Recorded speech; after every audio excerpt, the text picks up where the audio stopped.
Lead author and policy writer for the American Pediatrics Association, Dr. Judith Owen states, "Chronic sleep loss in children and adolescents is one of the most common and easily fixable public health issues in the U.S. today.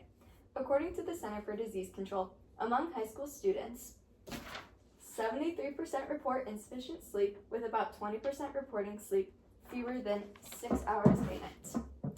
As a high school student myself, I can say that I'm a victim of teen sleep deprivation too. However, there is a simple fix to this epidemic that's sweeping our nation: implementing later school start times. We need this change to be made if we want our students' sleep and mental health to be improved. Spreading awareness and talking to your local school boards and school faculty will help show just how impactful this problem is. If we don't act soon, students will be stuck in the endless cycle of exhaustion. Currently, schools typically start around 8 a.m. in the morning. However, studies show that pushing back that start time just by 30 minutes can make significant impacts. Driving while drowsy can be just as dangerous as driving drunk. Studies show that the impairments caused by sleep deprivation are like that caused by alcohol intoxication, affecting reaction time, judgment, and awareness.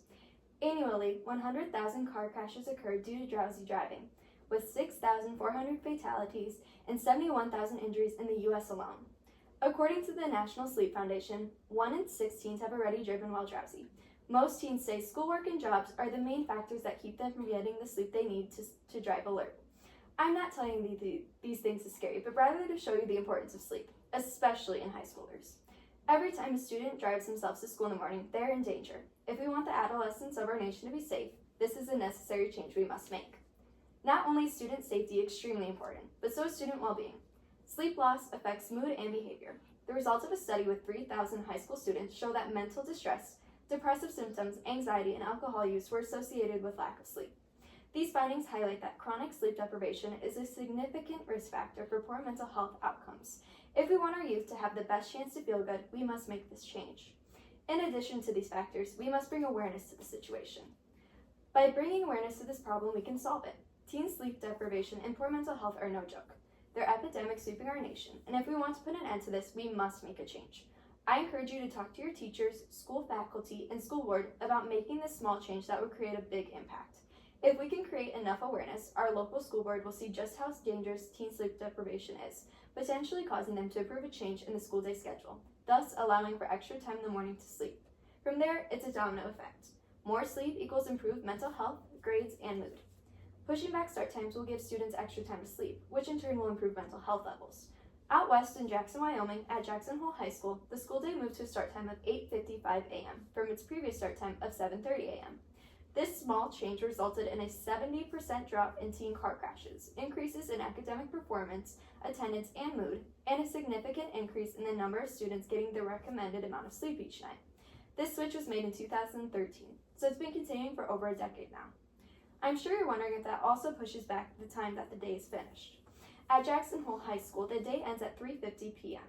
This is only 20 minutes after my typical school day ends, and we start an hour earlier than they do, so really, there isn't a huge change. To put it into picture, we need to look at some what-ifs. If pushing back school start times were to be approved, student mental health, community safety, and academic achievements would be improved. According to a University of Minnesota study, academic performance outcomes, including grades earned in core subject areas of math, English, science, and social studies, plus performance on state and national achievement tests, show significantly positive improvement with the later start times. However, if we don't take this step towards change, students will continue to struggle with their mental health, sleep deprivation, and will pose a threat to our community on the roads. If we want to help our students, we need to make this change. To summarize, putting back school start times is imperative for students' health. If we want students' sleep and mental health to be improved, then we must make this change. Talking to your local school boards and generating awareness about this issue will show just how important sleep is for teens. If we don't act soon, teen sleep deprivation will continue to plague students. After my speech concludes today, I want you to schedule an appointment to speak with faculty members and school board members within your school. They don't know this is an issue until it's presented to them.